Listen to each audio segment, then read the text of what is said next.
Hello everyone, I am the Comics Kid 2099. Welcome to my channel. Today I'm joined by SydPart2, the host of Geeky Gentleman, which is a weekly podcast that I am one of the co-hosts of. And a week or two ago, Ian had requested or suggested that I read a 5-issue storyline from Batman Legends of the Dark Knight from 2005. This was sprang out of the conversation we had when we were talking about Batman War Drums, I think, or it might have been the last act of War Games. Yeah, I think it was the last act of War Games. I guess I'm really into early 2000s Batman comics right now, you know? I don't know, I thought it'd be a fun idea because I always pimp this story out to people, really suggest it. And just in the War Games conversation, you mentioned that you don't like Batman detective stories, and this is my favorite Riddler story, and it has some of my favorite stuff of Batman as a detective. So I was like, oh, I need to know what you think of this. And I was just going to initially request for you to do a video just solo, but I was like, no. Because he'll read it, and then he'll hate it, and then I'll just reply a million times in the comments why he's wrong. So I thought it'd be a cool idea if we did something together on this. Yeah, and I wrote about almost a full page single space of notes on a Word document here. I was originally, as I read each issue, I was going to make a few notes as I went, and I had a couple of little brief notes for for anyone who's I guess I didn't mention this. It's issue 185 through 189 of Legends of the Dark Knight, and the storyline is titled Riddle Me That. I actually ordered mine on eBay. For anyone who knows me knows that I prefer reading in trade paperbacks and graphic novels, but this was cheap. I got it on eBay. It came within a week, and I was telling Ian before we started recording that these are like still in pretty good shape. Like there was a little sample card thing from a card game that was in one of them, so like whoever read these must not have, like, they just read them once and then put them away. But yeah, I originally was going to make notes on each issue as I went, and then I read issue 186 and realized I really don't have anything to say about that issue, which is why I would be horrible at reviewing single issues like some people do on their channels. I would not be good at that. Some people. You do it, yeah. And I have nothing against people who do that.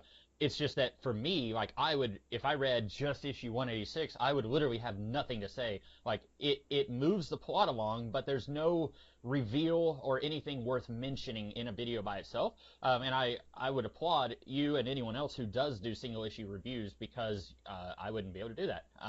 And so I just kind of waited until I was finished and then made a whole bunch of thoughts and notes after. I mean, there's a reason I love one and done stories when it comes to comic reviews. It's a little selfish. But yeah, I mean, it is really. I'm glad that you got your issues in really good quality. Because this is one of the reasons I tell people about this story so much is if you're gonna read it, the longer you wait, the less chance you'll ever be able to, because this has never been collected in anything as far as I'm aware. This is hands down, far and away, my favorite Riddler story. It's the best take ever on the character. It lasted a whole 10 minutes in the world of comic books. I'm not joking. There's this story. There's a small prequel that I'll talk about, but it's definitely not necessary to read. And then there's one issue of Green Arrow with this version of the Riddler. And that's it. That's all you get. And so it's kind of crazy that you can't really find this collected. You know, DC's released like Arkham, the Riddler collection and stuff like this, with a bunch of just Riddler stories, and it's never collected these. I mean, because you can't really fit it in a greatest Riddler stories ever told or anything like that, because it's a 5-issue series. It is a trade, you know, and they've never collected it just on its own anywhere. It's super disappointing. When I was going through these, I was realizing DC has this really bad habit, and Marvel is just a little better. Pretty much since I've been reading comics, I feel like there's no excuse. If it's something that came out since I started reading comics, which was 2001, it should be collected in a trade. When I was first starting comics, there were trade paperbacks out, and you'll see a lot of collections of stories that came out forever ago. You'll see, like, multiple printings of like the Infinity Gauntlet or something like that, but then they won't do any printing of this story. And I was looking through, like, at the back of each issue, it would say, like, here's some other stuff that's coming out this week. And, like, there was an Etrigan series by John Byrne, and I remember seeing that series on the shelves, and I don't think that was ever collected.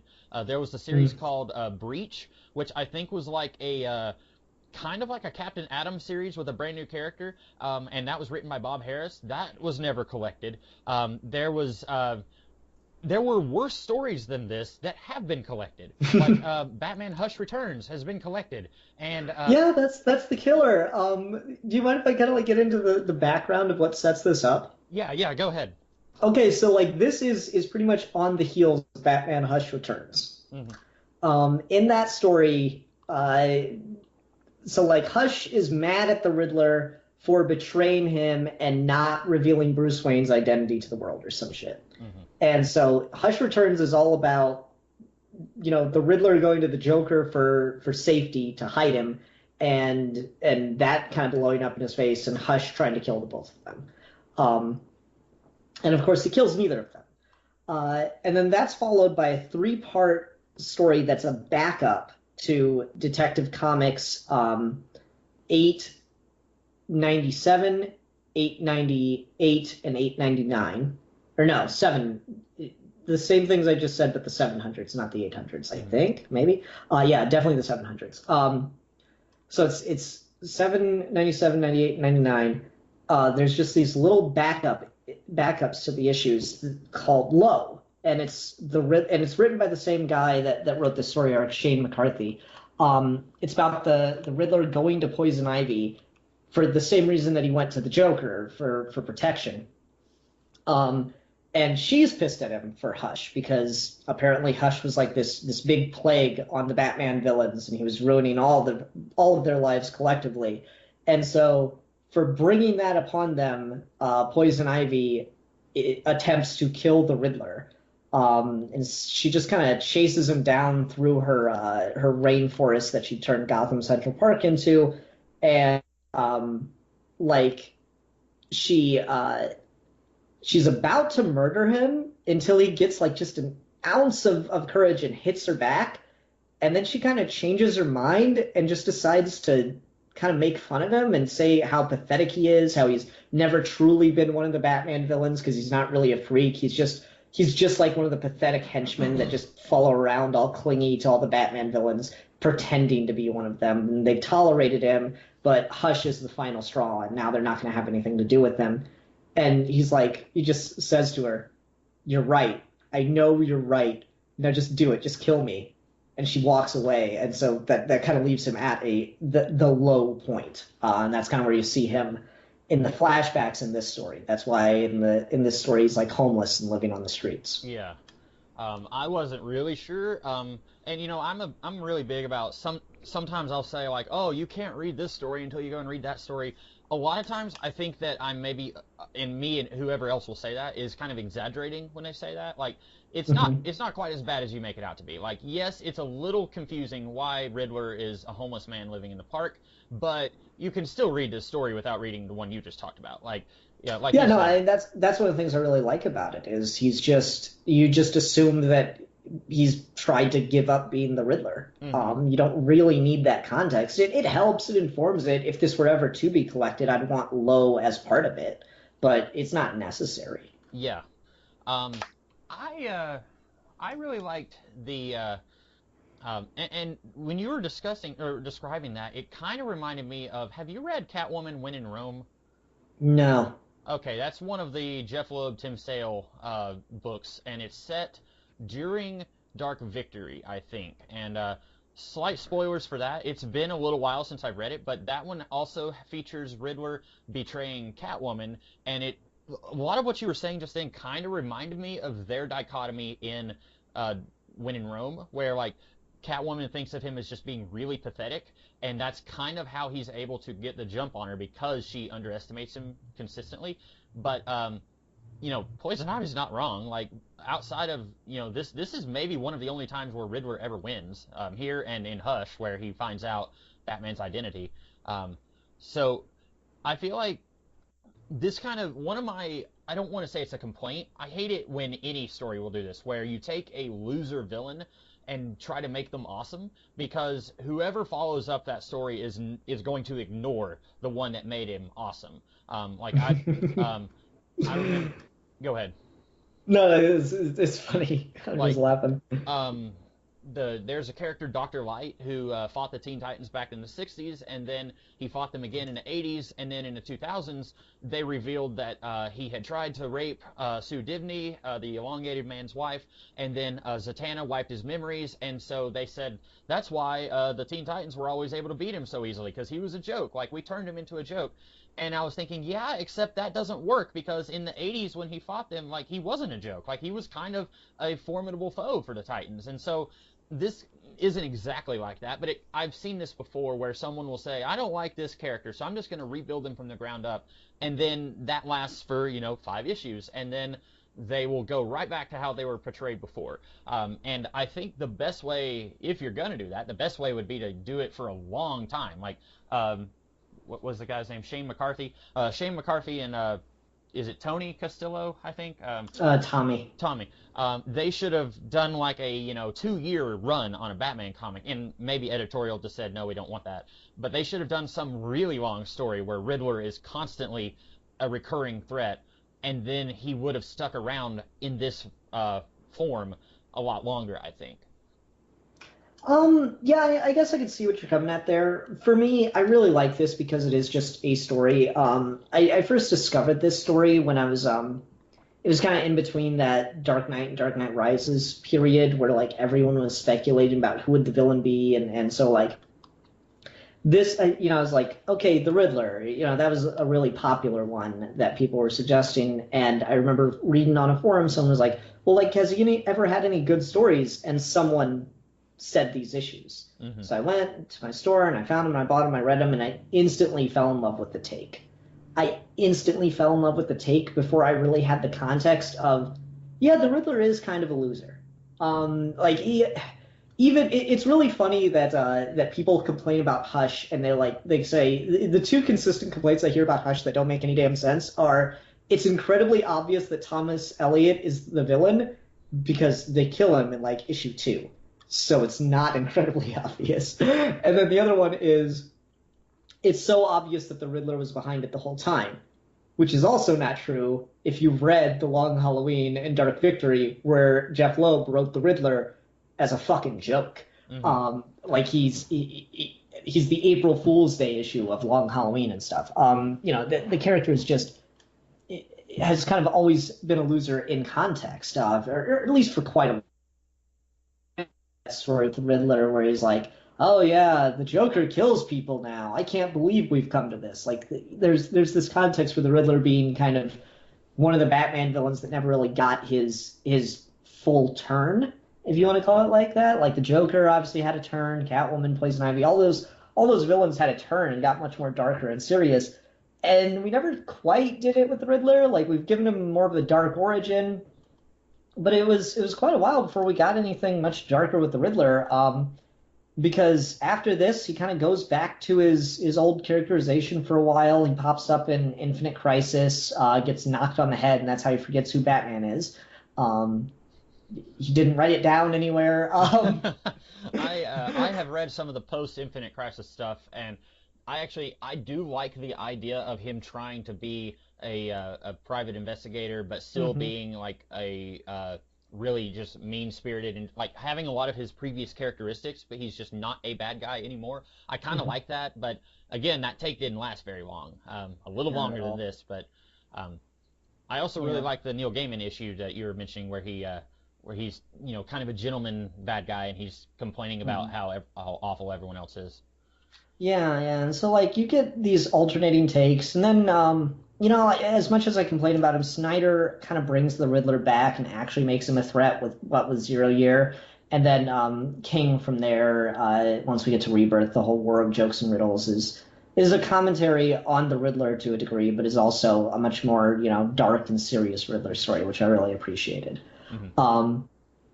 But that being said, this take is still stronger than. Not necessarily both of those. It's hard to say that this take is better than King's, but I like things about it a little bit more. So I don't know, what's some of the stuff that you thought outside of like, oh, this is doing the thing where we try to retool the villain, but only for 5 issues? Um, well, one of the only notes I did write down for the first issue, I love that Batman knows the Gotham City's latitude and longitude by heart. Mm-hmm. I thought that was hilarious. A lot of people will give Batman crap for like, oh, he has a solution for everything. Like, if you threw him into the sun, he would get out a parachute or something and like turn around and jump back onto Earth or whatever. Like, and I'm like, yeah, sometimes that can be ridiculous, but I just love the idea of him spending a week trying to memorize latitude and longitude, and then it only ever becomes useful one time. Like, I think Mm-hmm. that's amusing, but also like that's one of the reasons I admire Batman is that he is prepared for stuff like this, and he does what needs to be, like, he practices and trains for stuff that might not ever become useful, but I like that about him. Yeah, definitely. I thought that was a really great moment, and that's kind of what I was talking about with this. This is one of my favorite Batman as a detective stories Hmm. because he does a lot more detective work in here on the page than you ever really get to see him do in a lot of other stories. And it's not like you necessarily see it. I don't know. It's hard to say. The art doesn't necessarily frame every second of it, and that's because you can't quite demonstrate it Hmm. sometimes. And I think that's just kind of clever. But like when he's sniffing around Coffin's house, or when he's like looking at this painting and he realizes it's a fake. Like those are really cool, very detective-y kind of things to me. Hmm. And I quite appreciated that. Yeah, that moment where he said that painting's a fake, she's pointing towards a note, that's latitude and longitude. That felt a lot like something you would have seen in the 1970s. I don't know how much of the 70s Batman you've read, but that might possibly be my favorite era of Batman. Mm. I think some of my favorite stories are from the 90s, but I think my favorite era as a whole is the 70s. And you can see it in like the Tales of the Batman, Lin Wein and Don Newton and Carmine Infantino. Well, Infantino might have been late 60s, I can't remember, but like some of those from that era.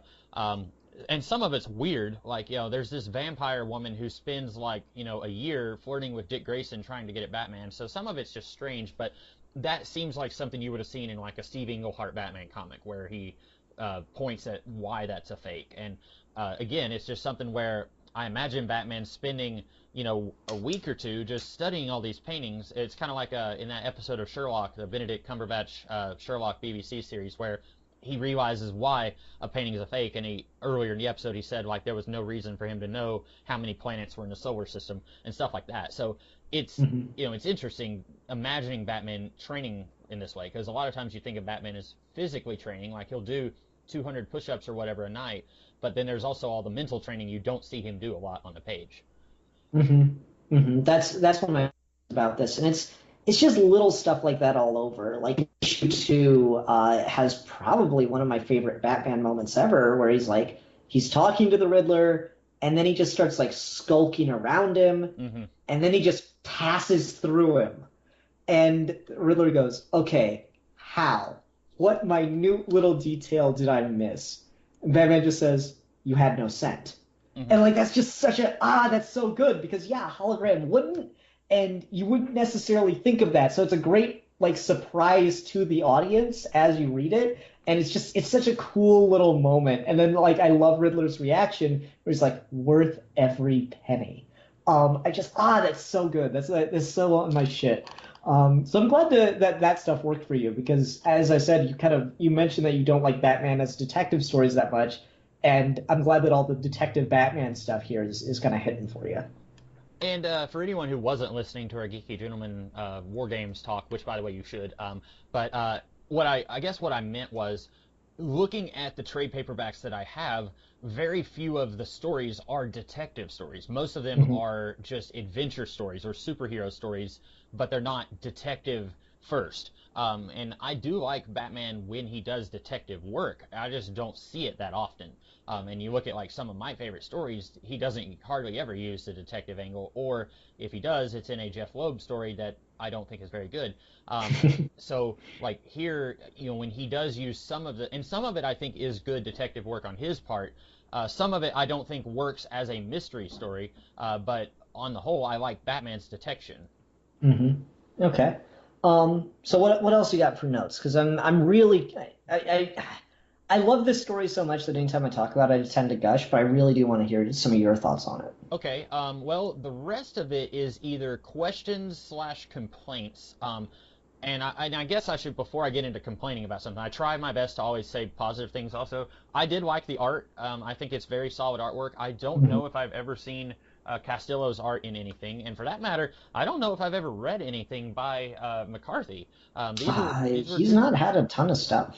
Yeah, that's kind of like when we were talking about War Games and War Drums. There was just so many credits there that I did not recognize. Like, I recognized A.J. Lieberman from Hush Returns, and then I recognized Devin Grayson's name because she's done some Batman work from that time period. But there were so many names in those issues that I was just like, I don't know who this is, and I've never seen their name on another comic. And so this is solid. Like, I was saying earlier, like, it's baffling to me that there are some truly awful comics that have been getting the trade paperback collection treatment, and then something like this, like, it may not be like top 10 Batman stories, but I'm surprised that it didn't get collected.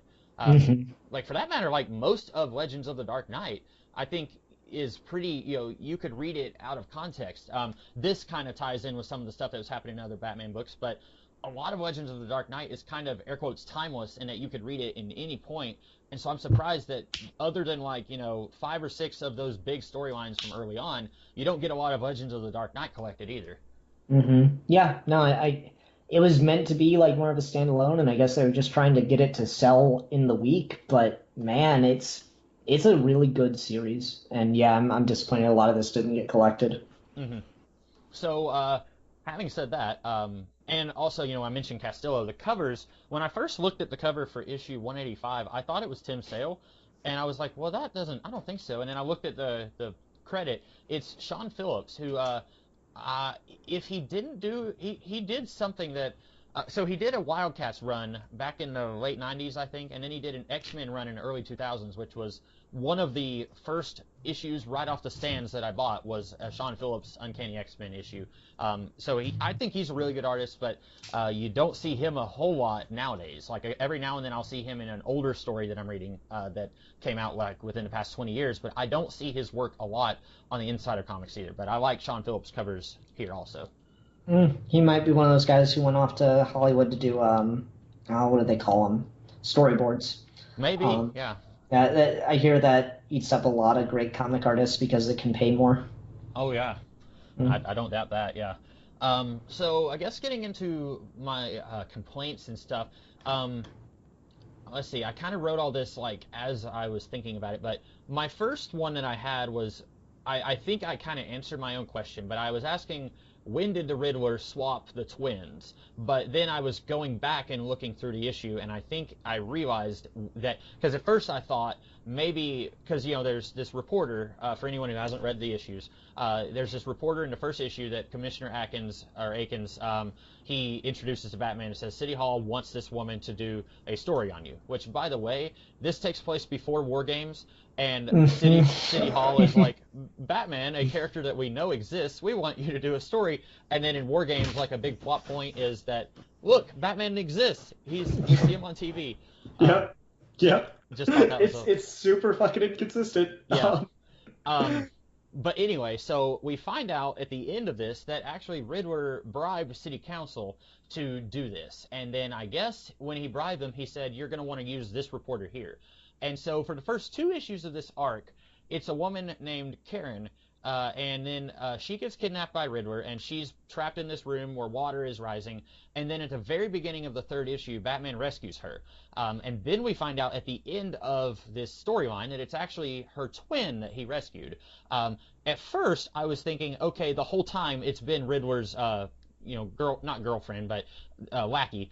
She's the one who was working for Riddler was with Batman the whole time. But then I went back and looked, and Batman mentions that Karen has a slight accent, like she comes from Metropolis, because she's lived in Metropolis, and the other one, Mary, she has not lived in Metropolis. And then, like he says, your body language doesn't exactly match up with that. And so at first I was thinking, okay, when did this trade up happen, or was it Mary the whole time? But I think it was Karen for the first 2 issues, and then it was Mary after that. Does that sound right? Yeah, that's the implication is that Batman, like, Karen is fine. My headcanon for it, because you don't really see it happen on page, but like the implication is that Karen doesn't get rescued necessarily. She just kind of blacks out and almost drowns, Hmm. um, which makes Mary just a terrible sister. But I Yeah. mean, she is bad. She is with the bad guys here, so I guess that's fine. Hmm. Yeah, she blacks out and almost drowns, and then Batman rescues Mary, quote unquote, rescues Mary. Right. Because from there, there's again a lot of the subtle things, like you mentioned, the accent and the body language, and those are things that the art can't really communicate, and that's like kind of just a clever way to do it, like kind of get around the format and display something that you can just trust Batman on. But then the other thing is she's not acting like a reporter. Yeah. When Coffin reveals that he's had like this, affair with a man for years and years, and she just doesn't even turn around to look. Hmm. Like that's the other big tip Batman gets, and I like that they actually show you that one because Batman kind of gets her attention after that happens Yeah. in the scene, and so I did really like that. Yeah, and so that was kind of there's 3 things that gave Batman tipped him off that this was not Karen, because the first is he said your accent does not sound like you've spent any time in Metropolis, and your body language does not match your sister's. Those 2 things I think are a little bit of a cheat. That's something I wrote later, but when I was reviewing Batman the Animated Series, a huge thing, anytime they would try and do a mystery episode, I would always harp on, is it a fair play mystery? Which is to say, did the episode or did the issue give you all of the clues that you need to go back and solve it yourself? And like, there's this made-for-TV mystery movie that I watched when I was a kid called Murder 101, where Pierce Brosnan plays a college professor who's teaching you how to write a murder mystery, and that's one of the things he talks about is you have to go back and look at the story and then slap yourself on the forehead and say, of course, why didn't I pick up on that? And the reporter part where she's looking at a painting or something, and then the guy says like, I'm gay, and Batman says like a real reporter would have been like really like peeing her pants, like, I really can't wait to write this and get this scoop on the world. That I think is a good scene that works, but the body language and the accent does not. That's something that you could have played better in a live action or even maybe in a cartoon. I don't know about the cartoon, but I feel like that's not entirely fair play, because that's not something that we can pick up on. That's something Batman picks up on after the reveal, or he picks up on it and then we are told about it after the reveal. But the only thing that should tip us off is that she doesn't seem interested in what that guy is talking about. Which to me, when I was reading it, I thought, okay, that painting that she's looking at is going to be important later. And then it ended up not being. But looking back, I was like, okay, one of these things makes sense, but the other 2 I think is a little bit of a cheat. I'll maybe agree with one of them. But I'd also say the body language is kind of given away in that same scene, because I'm just looking at the panel here where he gets her attention after the big reveal, and she kind of like turns, and the way the artist has drawn her is she's kind of like putting her hands up and shrugging her shoulders. Oh, like I just don't care. Hmm. So it's kind of like it's kind of double there. Her body language is that just looks odd. And it's more connected to the reporter that's not interested, but I did think that was kind of part of the giveaway. And not as much so, but I'd call it like maybe 1.5 out of 3. Um, I uh, I didn't trust the reporter even in the first issue. Like whenever she was just, I just didn't find her to be a very endearing or likable character even before the switch is made. Like when she's like, "Oh, I'm just gonna follow Batman and I'm gonna get in his way," I was already thinking like, I don't trust her, and I didn't have any reason to other than she was just not a very likable character. And it turns out it was the sister who was not working for Riddler who was the unlikable character. So like I was thinking early on like this woman's not trustworthy, but then it turns out my misgivings were incorrect, and it was actually the other sister who should have been the one I was suspicious of. Hmm. But yeah, Yeah, yeah. and then like another kind of sort of And I do think it's a little funny that I'm complaining about it not being a fair play mystery when like Riddler's big thing here is when someone cheats. Like he doesn't like it when in the flashbacks the guy who air quotes discovers that James or Eddie Nashton is a genius. He cheats because he's what was it he said? It's like you're submitting my puzzle work to organization and you're getting money off of it, I think.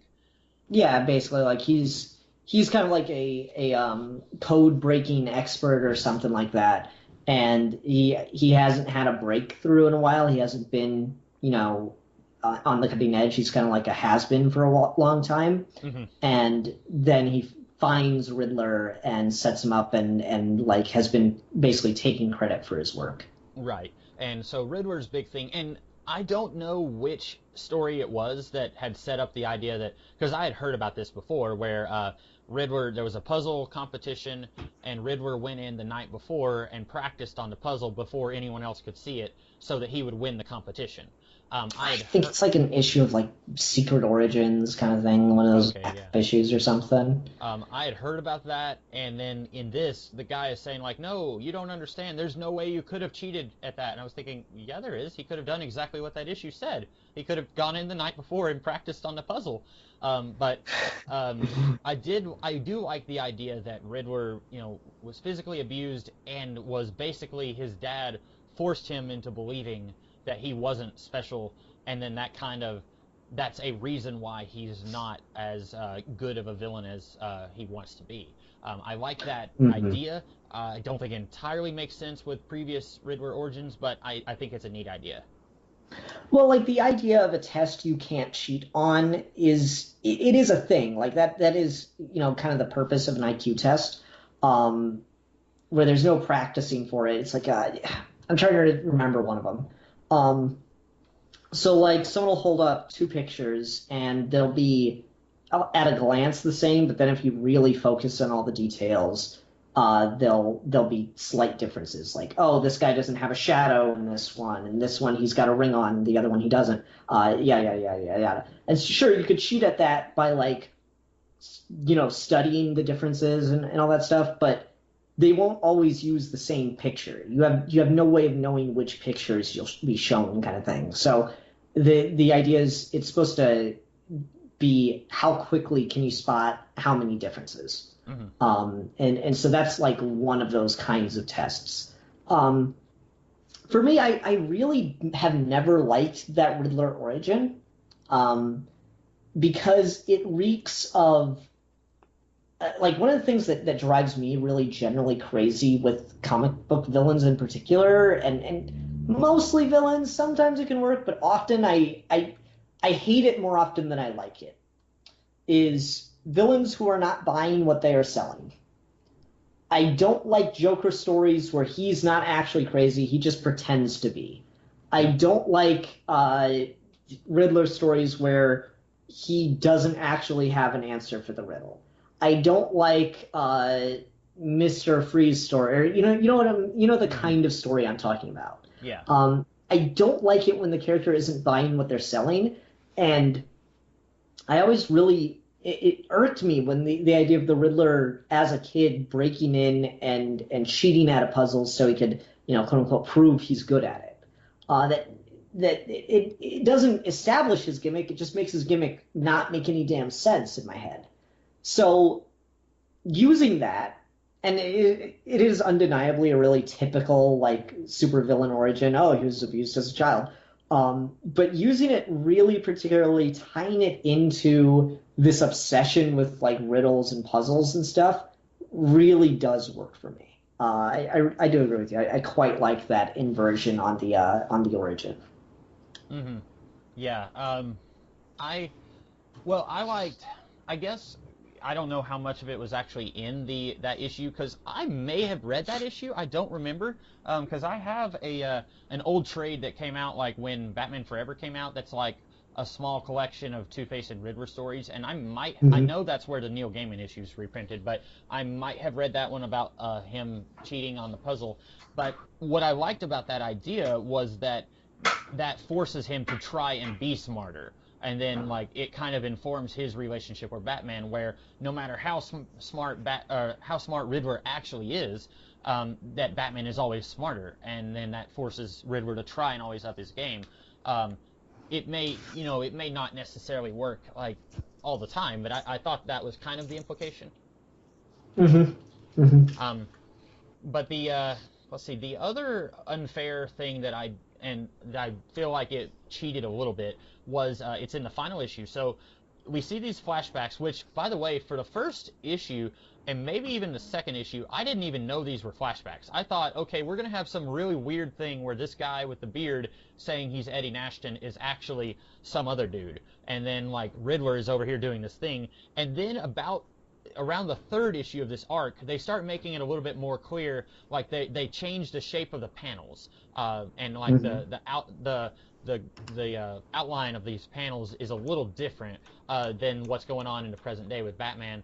But in those first two issues, they weren't doing that, so it took me a while to catch up on that. But so in the there's this guy that Riddler, he's in his homeless form, and he takes this guy's newspaper and fills out a crossword puzzle. And then this guy, he gets another crossword puzzle that's much more difficult, and he's sitting in the park waiting for Riddler to come back and finish this crossword puzzle. And then he says, "Hey, you might be a genius. I want to try and like see if you're a genius." And then he introduces Eddie to his son Martin, and then Eddie finds out that the guy who's been training him to see if he's a genius, turns out he's using Eddie to try and get money. And then Eddie kills the guy, and then we see a flashback, I think in issue 5 or the 5th issue, where Eddie or Martin, who's the kid, they call him a kid, but he looks like he's in his 40s, like he's really hairy, and he doesn't look like he's a teenager or in his early 20s. But he comes in and finds his dad dead on the floor, and then he like is cradling his dad's dead body,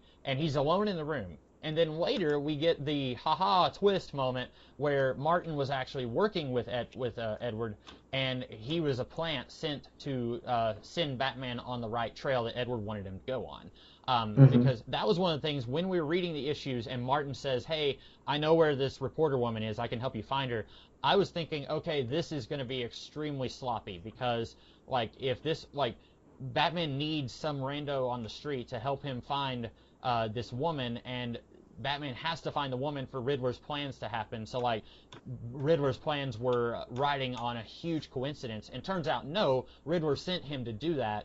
But then where it cheats is that Martin is alone in the room with his dead dad, and he's cradling his dead dad's body, and then later he says, "Oh, I didn't like my dad. He was an idiot." And I was like, I don't think so. Like, you're telling us and showing us two different things. And it'd be different if, like, he was in a big crowd of people and he had to pretend like he misses his dad and loves his dad, but really he hated his dad. But that's not what's going on, because it's in an empty room where he's by himself.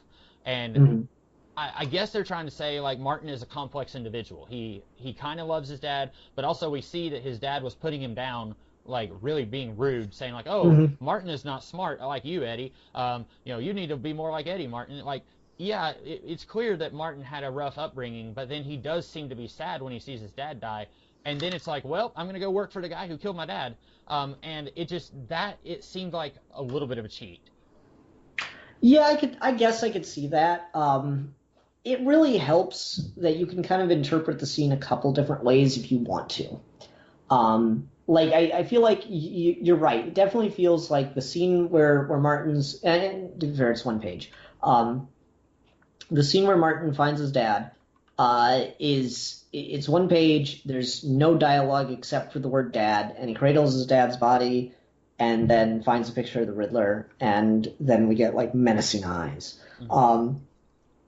So the way I think everyone that reads this interprets that scene the first time is, oh, now he hates the Riddler and he's going to go after the Riddler. But when you get the full context, by the time you get to the end of the story and he's like, "My father's an idiot," you can also, like, particularly the eyes, you can read a particular way, right? Like, is that unfair to say if you look at that panel? If you get the fact that this guy didn't like his dad that much, and his dad was, you couple that with the fact that his dad was putting him down, I don't think it's unfair to say you can read the scene different ways. It's just when you have less context, you read it one way than when you have more context. Well, and the thing is, before the scene where Martin comes in and he's beating up the Riddler and then he gives Batman the scroll, before that scene, like I was 100% convinced that Martin was working for the Riddler because Martin tells Batman where the reporter is, and I was thinking, okay, he has to be. Otherwise, that is the biggest contrivance in the world, that Martin just happens to follow Batman right at the time that Riddler needs Batman to go and save the reporter. And if Martin wasn't there, the reporter would have died, and then Riddler's plans all would have gone up in smoke. So I was 100% convinced that Martin was working for the Riddler, and then it feels like they threw in the bit where Martin is beating up Riddler and saying, like, he killed my dad, and it feels like they threw that in there just as a trying to pull the rug out from under us and then pull the rug out from under us again and say, haha, we tricked you. And I was thinking, no, I was right the first time. He was working for him. And then you guys told us he wasn't, and then you told us he really was. Because, like, if they had done something else where Martin was not crucial in telling Batman where the reporter was, I would have been a little bit more on the fence about whether what side Martin was going to come down on. Well, I find it interesting that you, from the get-go, thought Martin was working for the Riddler because he straight says, I want the Riddler to pay. And to be fair, I'm curious here. So there's nothing I'm trying to think of. Do we see Martin in issue 2 at all? In the flashbacks? I don't know. I'm looking at the final issue to look at Martin's face whenever the big reveal where he's with Riddler. Okay. Yeah, I'm finding it now. Yes, Martin is in issue 2, and we see that he's introduced to the Riddler and like kind of put down by his father, right? In regards to the Riddler. So I guess I find it interesting that you interpreted the first time we see him in issue 3 in the present day as, oh yeah, like this guy's totally working for the Riddler, particularly when his line is, I want the Riddler to pay, and the last time we saw him before that was, his dad putting him down in front of the Riddler. Mm-hmm. So I've not heard anyone say that before, that they thought he was working for the Riddler from the beginning. Well, it's only because if he's not working for the Riddler, then it's an extremely contrived situation that has to happen so that the plot can happen in a way it needs to. Where if, Martin is there and says, hey, I'll show you where that woman is. And if he's not working for the Riddler at that time, then it's extremely contrived that he just happens to be there to follow Batman and then tell him this is where the woman is, because Riddler, later we find out that he's put a bomb on one wrist and he's put a detonator on the other, and if they go if they go over 10 feet away from each other, then they will both die. And all of that has to happen. In order for all of that to happen, Batman has to find her. And so Martin is there to help Batman find her. And so the only reason I think that he's working for the Riddler is because it would be contrived if he's not. All the stuff in the flashback is pointing towards a different story. Like, we're getting, in the flashback, a lot of reasons why Martin would hate the Riddler. But then in the present day, I'm thinking, no, he has to be working for him. Okay. And that's interesting because Martin doesn't say that he knows where... Well, he kind of does. I know what Martin's lines in issue 3 are. I know what he's doing, what he's got planned. They all reckon I ain't smart, but I ain't stupid neither. Followed your car and everything. I know how you can stop him. He ain't as quick as he thinks he is. I want the Riddler to pay. And Batman says, where is she? So, given that Riddler has already told Batman that he has the reporter, and he kind of sets him off on the train thing and the reporter at the same time. So I don't know. I see what you're saying, but I don't know if Martin is necessary for Batman to find the reporter or not. Well, he could have found her, but she would have been dead, because we see at the tail end of the second issue, she's got 1 inch of air left in this room that's filling up with water, and Batman has no clues of where to find her. So he could have gotten to her eventually, but I don't think she would have been alive. Yeah, you might be right. I mean, I don't know. How much time does that really save him, though? Martin telling him compared to Batman, discovering on his own based on blah, blah, blah, blah, blah, blah, blah. I don't, it doesn't help that we don't have a ton of answers as to how far apart the location of... Okay, I'm gonna cheat and say it works, and here's why. Because I'm looking through the pages. By the time Batman opens the the thing that the reporter is trapped in, his cape is still smoking. Oh, okay. So it would have been So really they close to where the train was. conceptually, I that might be a little bit much of a cheat because I'm pretty sure it's still smoking by the time you get like he's smoking throughout the entire fucking issue. It's actually kind of funny. Like even when they're back at Coffin's place, he's still like smoking it on fire. So I guess his clothing just burns for a long ass time, and he's too busy to care. But it is I'm kind of tempted to give it to it. That might be a little cheap, but I think if you squint and you tilt your head a little bit, it works. Okay, yeah. And that was just one of like before I got to the final issue where it's like the reporter from starting with issue 3 all the way to the end, the reporter and Martin and Coffin kind of are all working for Riddler. Before I got to that reveal, I was like writing out all this stuff like, okay, why is that? What if this happens? Then it throws all of Riddler's like plans away. Have you ever seen the movie The Game with Michael Douglas? Yes, yes. Okay, it kind of reminded me of that. That's a movie that I remember everyone, you were mentioning in between The Dark Knight and The Dark Knight Rises. I remember people saying that if they were to use like the Riddler or Mad Hatter, have him be like a really twisted version of the Game, where he's like doing all this stuff to mess with people. And so before watching The Dark Knight Rises, before it even came out, I watched The Game, and I remember just being really disappointed, like none of this makes any sense. And it was kind of like that here, where I was like, okay, what if this happened? What if that happened? One of them, a big one, is early in I think it's in issue 1, Akins and Batman are talking about the case, and then the reporter just walks in, and then one of them mentions the Riddler right in front of her. And then she follows Batman to the place that he's going, or actually they mention Coffin, and so she goes to Coffin's house, and then she asks him, I need you to tell me everything Batman said word for word, and then she goes to the place where she's captured, and then that's where Riddler makes the switch. What if Batman and Atkins didn't mention that in front of her? What if they actually kind of were a little bit professional and they just said, excuse me, ma'am, we're working on a case, you're going to have to go away, and then she wouldn't have gone to Coffin's house, and then she wouldn't have gone to this other place Batman was at, and then I guess Riddler would have just had to have captured her in another way, and then he would have told Batman, I have this lady for that I've captured. Because well, he does say he plans for every eventuality.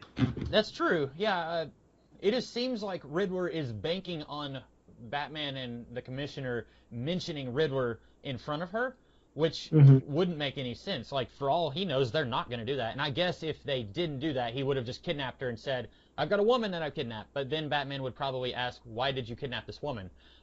So, I don't know, like, it's one of those, and I had a whole bunch of those written out, and then I ended up erasing all of them once I got to the end reveal. It's like, okay, this one is invalid, that one, it was answered later, and stuff like that. Yeah, I mean, like, I see what you're saying, and some of it just becomes the efficiency of storytelling. Like, this is a minefield to step in, but, like, how did Batman get back to Gotham from the cave and prison in Dark Knight Rises? And it's like, it doesn't fucking matter. It really doesn't matter. How did Bane get a motorcycle into the stock exchange? Yeah, like, just that stuff.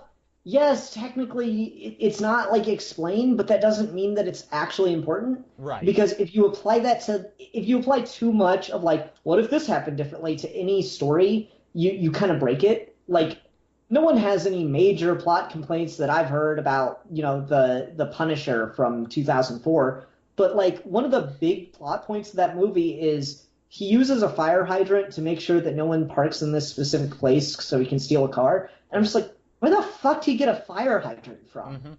Like, you can't just buy those. Like, it's one of those kind of silly kind of movie, but it's a conceit you just go with. So yeah, like, you could definitely mention, like, if they didn't bring up Nash, or if they didn't bring up the Riddler, she has no reason to go this guy. Yeah, but they did. That's just the conceit of the story to a certain point. You didn't watch the deleted scene in The Punisher where he takes a pottery class and makes a... No, I'm just kidding.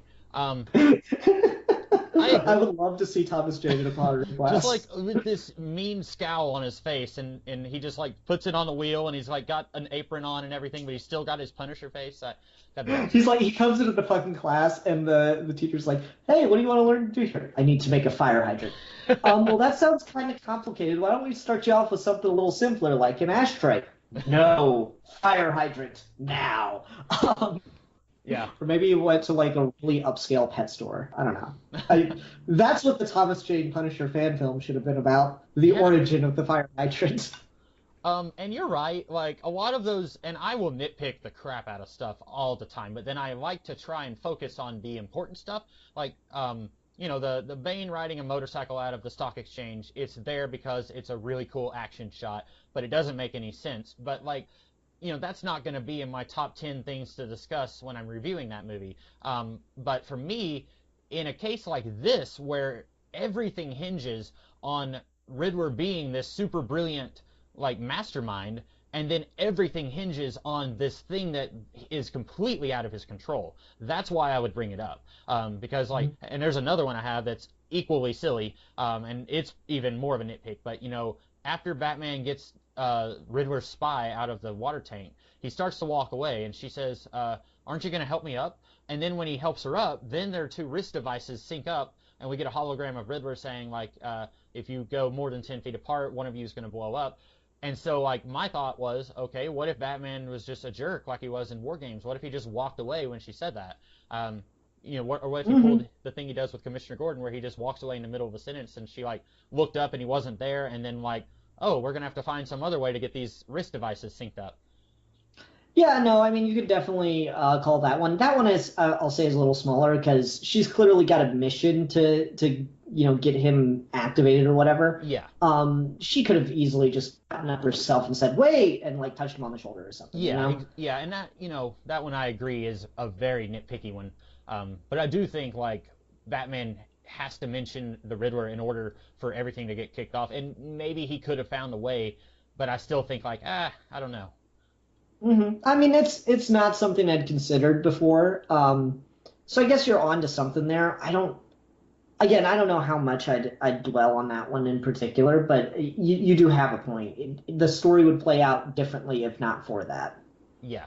I don't have any more notes, but I was thinking as I was reading this that you're right. This is the best Riddler storyline. I still have a soft spot for my heart for that Neil Gaiman issue, but this is the best Riddler story.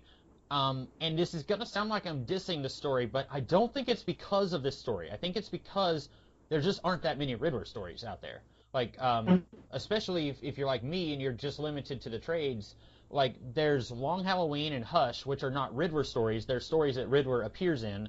And then you have like Catwoman When in Rome. I guess Jeff Loeb likes the Riddler, or maybe he doesn't because he treats him like a joke, but Riddler is one of those characters that if you find someone on the street who has never read a Batman comic, they will be able to name the Riddler, but he's not that important in the comics. Not nearly as much as he's one of the first villains in the Burton franchise, and then he was in the Batman TV show, which I really think is why people know him. But like you look at like the past, and I'll grant you that most of my Batman stories I own are post-crisis stories. I've got a few pre-crisis, but you look at like everything that I have from pretty much 85 to when the New 52 started, and there's just not that many Riddler stories out there. So I think yes, this is the best Riddler story I've read, only because it doesn't have a lot of competition. Oh no, I agree. Like the thing is, if they'd just gone with this version, with this guy who's like he's got success, he's for some reason, well, I mean, he does admit he gets plastic surgery. He's got weird. I thought it worked. If you're gonna do a radical change, why not change the things you're insecure about to go along with it? Well, I didn't really understand what he had plastic surgery on. Like his lips look like women lips, and that was the only thing I really noticed that was different. Other than that, it's like he dresses snazzier and his hair is a little different, but I didn't notice what he had plastic surgery to alter other than his lips look more feminine.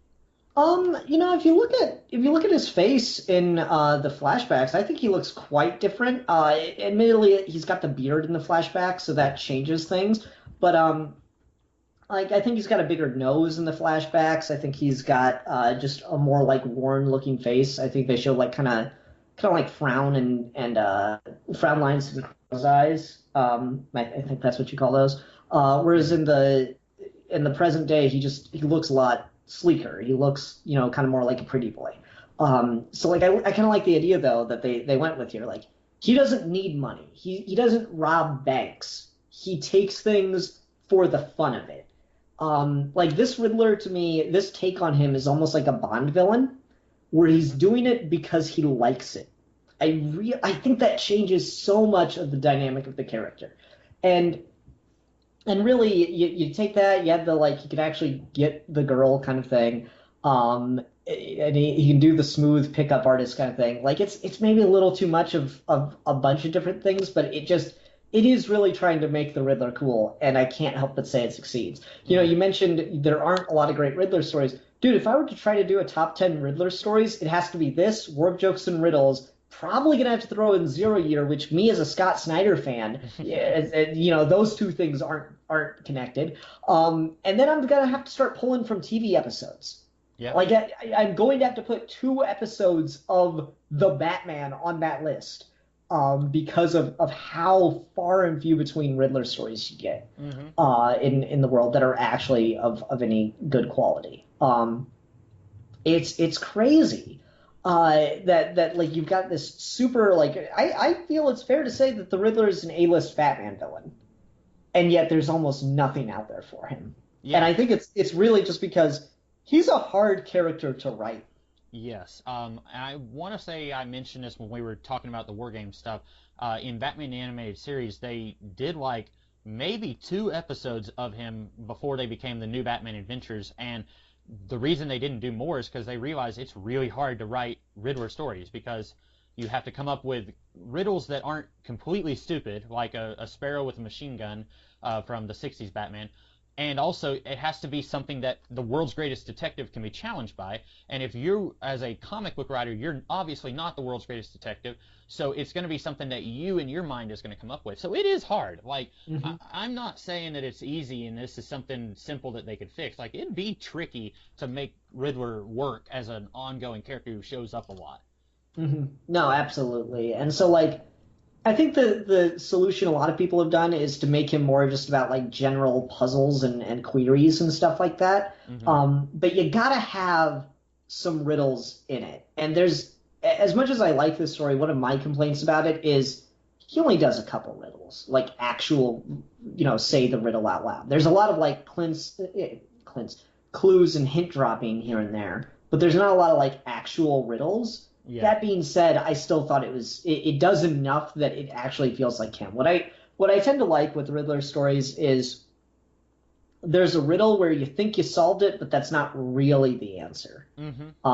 Like, I don't hate this story, but Batman Year 1, Volume 2 has the Riddler as, or not Year 1, Earth 1, Volume 2, has the Riddler as the main villain. And like what he does is he locks someone in a room, and then it's the art gallery scene. He locks a bunch of people in a room, and then he says, "What smells like red paint, tastes like red paint, and is green?" And the answer is green paint. And he gives people a minute to think of that, and they can't. And then he kills them. Yeah. Like I don't like that because when it's just the riddle, it's also unsatisfying. Like, it needs to be these layered things. So another good thing to go to. Like, I quite like this, the scene in issue 2 where he's like, all right, riddle me this, Batman. What is at the beginning of eternity, the middle of forever, and at the end of time? The letter E. Yeah. Indeed it is. And then the train goes by. That's what I really like there. The train, like, it's so perfectly timed. And there's another one, like, what if Batman had asked, like, another question, Or what if Batman didn't get that answer right right away? Like it's a house of cards when you really try to dissect it, but at the same time, I do really dig it. So it's like, yeah, it's got the riddle in it. the train goes by, and then Batman has to get on the train, and then he has to find the bomb, and like the bomb isn't just there; it's not just someone's holding a bomb. He's got to like find it. It's a little kid that's holding like a Game Boy, Yeah. and then there's the advertisement. Your life might just depend on it. Then when you look at the Riddler as Batman leaves, he says your life might just depend on it. Like I like that kind of riddle where the riddles are there, but like they're the cherry on top of these massively intricate enigmas. Mm-hmm. Though that's the kind of Riddler writing I really really enjoy. It's been forever since I've read Batman Earth 2 Volume 2, Batman Earth 1 Volume 2. And yeah, that really reminds me. Did you ever read the Dark Tower books from Stephen King? No. One of the books, it's The Wastelands, book 3, ends where they are on this train that's a sentient train, long story, and it is obsessed with riddles. And then Eddie, who's kind of the class clown of the group, he ends up causing the train to self-destruct by giving it, air quotes, riddles that are really dumb. Like he says, why do policemen wear belts? And the answer is to hold their pants up. And it's like, okay, haha, like, but it's not a riddle. That's just a dumb joke. And like the green... What's brown and sticky? What? A stick. See, that's funny. And that's exactly like the Wastelands, and like that green paint one, like that's funny, but it's not a riddle. It's not even clever. It's just kind of silly. I like the E one, the letter E. I know I've heard that before because as soon as he started saying it, I was like, letter E. I don't think I'm good at riddles, but I think I'm good at hearing a riddle and then remembering it like 10 years later when someone else says it, because I've heard the one about a polar bear or a bear walks by your house. What color is it? And it's like it's white because you have 4 north-facing doors or something. Like I've heard that before, so whenever I hear it again, it's like I know the answer, but not because I was smart. It's just because I remembered it. You were saying that this, Riddler does this because he enjoys it. Would you say that aspect was kind of there in Hush, where Riddler somehow deducts that Bruce Wayne is Batman? And it's been so long since I've read Hush, so I don't remember how. He deducts that Bruce Wayne is Something to do with the Lazarus Pit. Oh. It's really strange. Yeah. But then like he decides, I'm not going to tell the world that you're Batman because then the riddle is worthless. Would you say that's kind of the interesting thing about that story, where I don't like Hush, but that scene doesn't get enough credit for how damn good it is just for Batman, because it does that really good Batman thing that I like, where he's a tricky bitch. Where he goes, because I remember that scene, and he says, "You like riddles, Eddie. What time is it when an elephant sits on your fence?" Batman, that old one? Everyone knows. It's time to get a new fence. Exactly. Everyone knows. Which is what will happen if you release my identity. And then it won't be special anymore.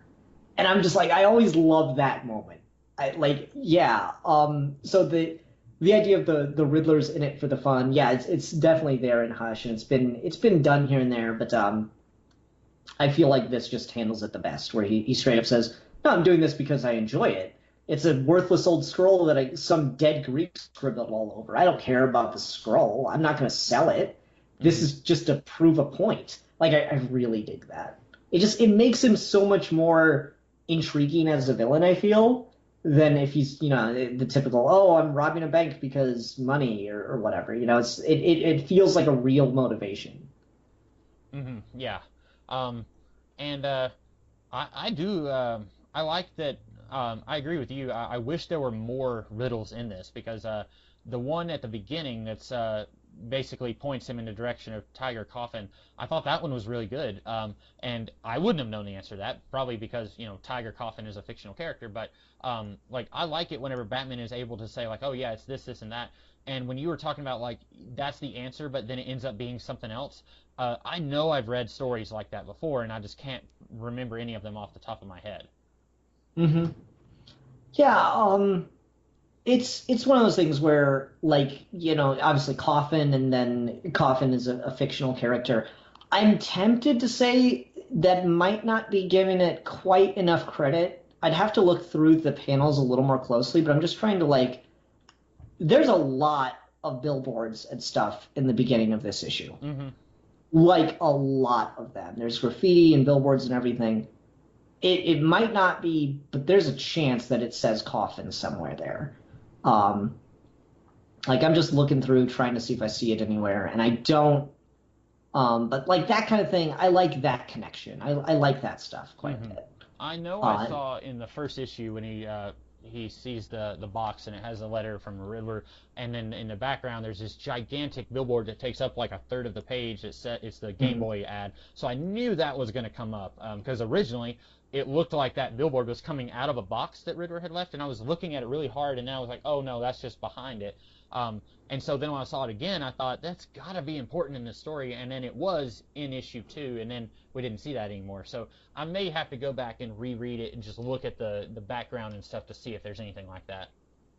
Yeah, I'm not seeing it either. There's a chance, but I mean that's a pretty small gimme, I'll say. Like connecting it to cough in the person is fine.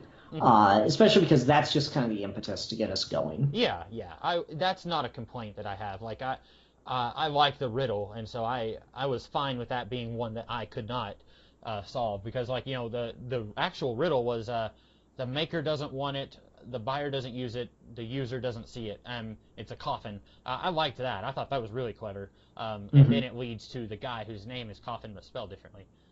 Yeah, and like I really like that because I can't tell you the number of times I've read a comic where someone will have a name and I have no idea how it's supposed to be pronounced. And so like giving us the phonetics like that was such a cool little thing for me. Oh yeah.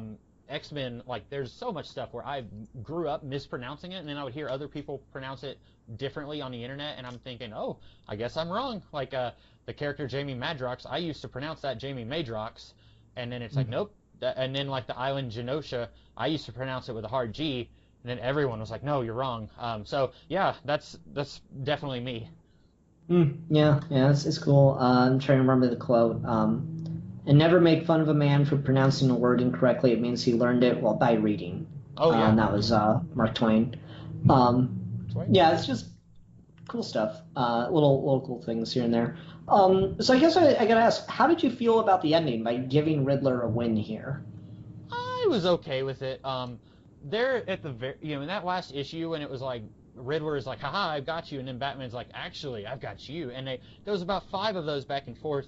It reminded me, do you ever watch any of the How It Should Have Ended videos?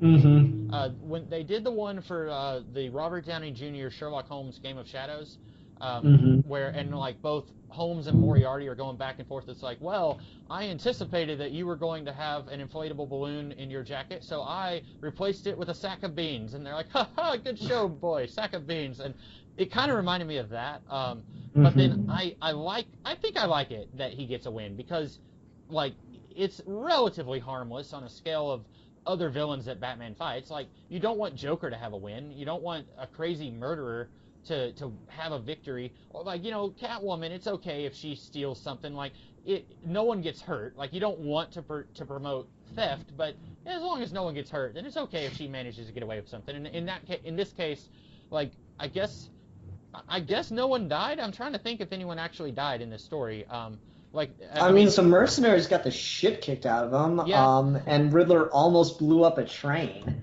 The train is what I was thinking of, because that explosion is huge. And then in the next issue, we don't see anyone else in the train. We see Batman on the ground, and I'm thinking, I guess he got that bomb out, but it looked like a good car of that train got blown up. And then, of course, Riddler killed Martin's dad, so, you know, he did kill someone, but, which... Yeah, but I mean, like, even the Joker gets wins. The Joker got to kill Robin, and we've gotten more mileage out of it than that story deserves. You know, Black Mask got a win, and he, like, tortured Stephanie Brown to the point where it killed her. You know, like, there are other characters who've gotten wins that have done a lot worse than the Riddler, I'll say that. Yeah, I'm okay with it, because if he gets beaten, then trying to rehabilitate the Riddler, into an actual villain who's worthy of being Batman's enemy would kind of lose all of its credibility. Like, if Batman won, then it'd just be like, yeah, this is another Riddler's a loser story. So he kind of has to win in order for this idea of Riddler is getting better to float. Yeah, that's kind of what I tend to think of, is if you, like, I remember I talked about this story with Steve too, and he was like, I like this so much more until the last page where Riddler won. I like the idea that he goes through all this, all these changes, and he still can't beat Batman. I'm like, no, that's the thing that does it so well. He's finally figured it all out. He's finally put, the Joker has this great line in Batman R.I.P. where anytime I try thinking outside the box, he builds another box around me. And so, like, the Riddler has kind of always been trapped in that same dynamic of thinking inside Batman's box. And so Batman is a cheater. Like, I love that the Riddler's got such a problem with cheating in this story, because one of the things I love about Batman is Batman cheats. That's why he's able to win so often. That's a real thing with him. So when the Riddler, quote unquote loses because Batman cheated and he brought in this family member that Riddler wronged and yada yada yada, I'm like, that really works because he's finally figured out the pattern. He finally understands where he was going wrong all the time and expecting Batman to play fair. That's the thing for me that really works about it. Is he's like, he knows he can't just walk away. He knows he can't just win, and not get dirty. He kind of has to cheat too. He kind of has to outthink Batman more so than he has in the past. And then, the thing is, say what you will about the Martin character, but like, Batman totally buys this guy's story that, oh, Riddler killed my dad, so now I'm mad. And this is still at the point where Riddler knew who Batman was. That little extra thing kind of adds to it and makes it work for me. Yeah. And I'm glad you mentioned that Riddler also cheats. Like, he's angry when other people cheat, but like him swapping the reporter with her twin sister and stuff like that, that's cheating. So, I'm glad that that's something that's in this story, that he's angry when other people do it, but then he feels like it's okay for him to do it. Yeah, I mean, he's a villain. He's allowed to be a hypocrite. Right. Well, that's about all that I have to say about this one. Did you have any final thoughts on this storyline? Just that I really like it. It is one of my favorite Batman stories. They're like services online where you can send them single issues and they'll like bind them into a trade or comic for you. And I've on multiple occasions considered doing that with this. You can. Yeah. I found like that one of the raw covers online without all the title work on it and stuff, and I've considered getting that done. Yeah, I like it that much. Yeah, I've seen that before where people do that, and I'm just always like, oh, like those are comics from the 70s. What are you doing? But then I'm like, yeah, they're not worth anything. Most comics aren't. But I'm always just like sitting here waiting, like, come on, you guys can collect this, like, and I'm waiting for the I was talking to Connor about the movie Shazam, and I was surprised that like we still haven't gotten any collections of the 1940s Captain Marvel stuff. Like, I'm surprised they didn't do that, like, when they first bought the character in the 80s or whenever.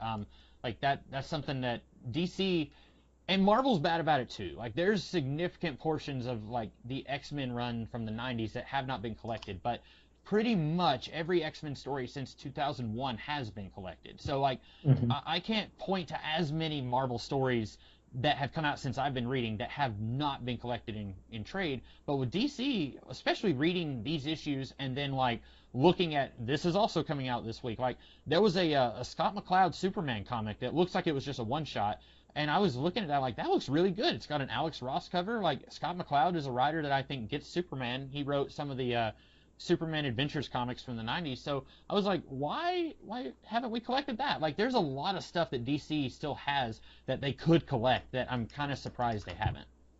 Oh yeah, I mean, it's all over the place, and so I really wish they would, but this is one of those things where I always recommend it to people, and it's one of those things.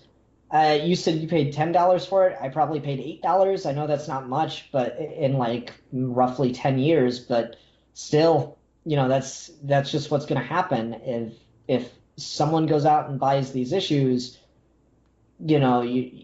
Everyone that should, because it's only going to get more expensive from here out. Yeah, and I mean $10 for a 5 issue storyline is not that much. Like I think the cover price for issue 1 is 250, so I paid less than what everyone else paid when it came out. Not trying to brag, but $10 really is, if you could find it for that much, I would recommend getting it. I did find out the artist here, Tommy Castillo, he died Oh, in 2017. I don't see a whole lot of, like, I'm looking at his DC Comics, or it's a fan-made DC database, but it doesn't have that much about him. But I was trying to figure wow. out when he first started, and he first started in like the mid to late '90s, so he didn't really have a long career at DC. It looks like. Wow, that's really unfortunate because I think he does some great stuff in here. It looks really cool. Hmm. Man, that sucks. Yeah. Made No, me so sad, Ruben. You yeah. made me sad. Sorry to end it on a downer. Because I mentioned at the beginning of the podcast, like, yeah, where did these guys get off to? And then I'm like, oh, that. Um, I haven't seen much from the writer. He's still alive, but yeah, that always kind of disappoints me when it's like somebody dies and it's like, oh, I didn't know that they died. Like I never, like everyone on the internet was talking about it when Stan Lee died, and quite a few people were talking about it when Steve Ditko died, and those guys were industry giants. But then like I hate that I didn't hear anything about this guy dying. Hmm. Yeah. And I mean, you probably wouldn't have really thought anything of it because it's not like he's got the biggest career in the world. But Right. yeah, it's unfortunate because he's worked on War Games and Riddle Me That, and those are some Batman stories that legitimately I do like. So I never realized. Well, now I'm sad. Yeah. Well. Just fair warning, I don't do research when I look into these things that people work on. I did the art for the war crime, some of the war crimes issues. It looks like, um, eh, I mean, it's certainly sad. Yeah. Uh, Sorry to end it on a. Before you like really start to take off. Oh well. Yeah. Um. Well, this was fun. I'd love to do this again in the Yeah. future. Like find some other, maybe something that's like for like Geeky Gentleman or something like. I may not choose it myself, but I think it'd be really hilarious if somebody chose um what was it we were just talking about, Death in the Family. Um, that one's hilariously bad. Like there's bits of it that's like I'm laughing at how horrible this actually like, but then also I'm like, yeah, you know it, it doesn't make me mad that it's as famous as it is. Like I agree it doesn't deserve that fame, but I'm still kind of laughing that it's gotten that way. Yeah, yeah, no lie. No, but this was fun. It was kind of cool. Maybe we should do something more akin to this format on your channel for future videos if we've got the time. Yeah. Um, well, I guess that's about all that you and I have for this one.